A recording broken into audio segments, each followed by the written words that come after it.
أما بعد فأعوذ بالله من الشيطان الرجيم بسم الله الرحمن الرحيم ما كان محمد أبا أحد من رجالكم ولكن رسول الله وخاتم النبيين أو كما قال عليه الصلاة والسلام أنا خاتم النبيين لا نبي بعدي صدق الله العظيم লালখারবাগ দারুল উলুম কওমি মাদ্রাসার সাংস্কৃতিক বিভাগ কর্তৃক আয়োজিত বার্ষিক ক্রীড়া প্রতিযোগিতা ও মনোমুগ্ধকর সাংস্কৃতিক অনুষ্ঠানের সম্মানিত সভাপতি, প্রধান অতিথি, ন্যায় নিষ্ঠার কলম হাতে বিজ্ঞ বিচারক মণ্ডলী, সুদক্ষ পরিচালক, আমরা আজকে সকলেই অবগত আছি আজকের বক্তৃতার বিষয়বস্তু নিয়ে। আজকে বক্তৃতার বিষয়বস্তু হলো খতমে নবুয়ত কাদিয়ানী মতভেদ।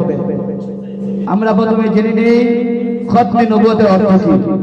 খতমে নবুয়তের পারিভাষিক অর্থ হলো নবুয়তের সিলসিলা বা ধারাবাহিকতার পরিসমাপ্তি।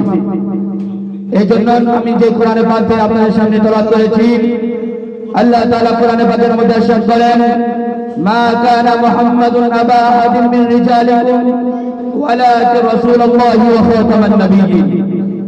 এই আয়াতের অর্থ হলো মুহাম্মদুর রাসূলুল্লাহ সাল্লাল্লাহু আলাইহি ওয়াসাল্লাম কাহারও কোনো পিতা নন অথবা আল্লাহ তাআলার রাসূল এবং সর্বশেষ নবী। আমরা কোরআনের আয়াত দ্বারা বুঝতে পারলাম আল্লাহ তাআলা স্বয়ং নিজে স্বীকৃতি দিয়েছেন মুহাম্মদুর রাসূলুল্লাহ সাল্লাল্লাহু আলাইহি ওয়াসাল্লাম সর্বশেষ নবী। এখন নবী করিম সাল্লাল্লাহু আলাইহি ওয়াসাল্লাম স্বয়ং নিজে বলতেছেন আনা খাতামুন নবিয়্যিন। অনেক বছর আগে থেকেই গোলাম আহমদ কাদিয়ানী, মির্জা গোলাম আহমদ কাদিয়ানী সে নিজেকে নবী দাবি করতেছে। কথা বলেন ঠিক কিনা? প্রিয় সাথী বন্ধুগণ, আমরা জানি নবী করিম সাল্লাল্লাহু আলাইহি ওয়াসাল্লাম স্বয়ং নিজে বলে গেছেন আমার পরে আর কোনো নবী আসবে না। কিন্তু গোলাম আহমদ কাদিয়ানী সেই ব্রিটিশ আমল থেকেই সে নিজেকে নবী দাবি করতেছে। সে আমাদের নবী সাল্লাল্লাহু আলাইহি ওয়াসাল্লামের খতমে নবুয়তের চাদরকে নিয়ে টানাটানি করতেছে। আমরা মুসলমান চিন্তা থাকতে কখনো মেনে নিতে পারি না। কথা বলেন ঠিক কিনা? নবী করিম সাল্লাল্লাহু আলাইহি ওয়াসাল্লাম অন্য এক আয়াতের মধ্যে বলেন, হাদিসের মধ্যে বলেন, লাউ কানা বাদি নবিয়্যুন লাকানা উমর। আমার পরে যদি কোনো নবী হতো তাহলে ওমর হতেন নবী। কিন্তু আমরা সবাই জানি হযরত ওমর রাদিয়াল্লাহু তাআলা আনহু ছিলেন একজন সাহাবী, নবীর দরজা খতমে নবুয়তের দরজা আল্লাহ তাআলা বলেন।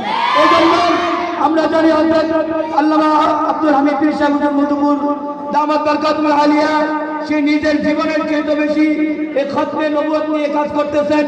আমরা সকলে এই বলতে চাই আল্লামা আব্দুল হামিদ পীর সাহেব মধুপুর যদি আমাদেরকে আবার সাতটা চত্বরে ডাক দেয়, আমাদের বুকে তাজা রক্ত দিয়ে নবীজির খতমে নবুয়তের হেফাজত করবে। কথা বলেন ঠিক কিনা?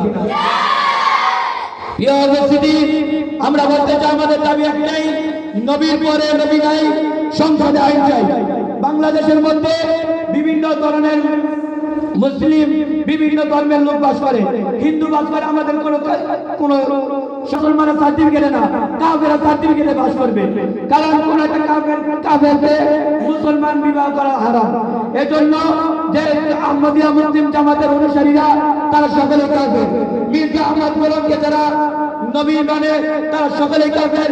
তাদেরকে যারা নবী মনে করে না, তাদেরকে যারা কাফের মনে করে না, তারা কাফের।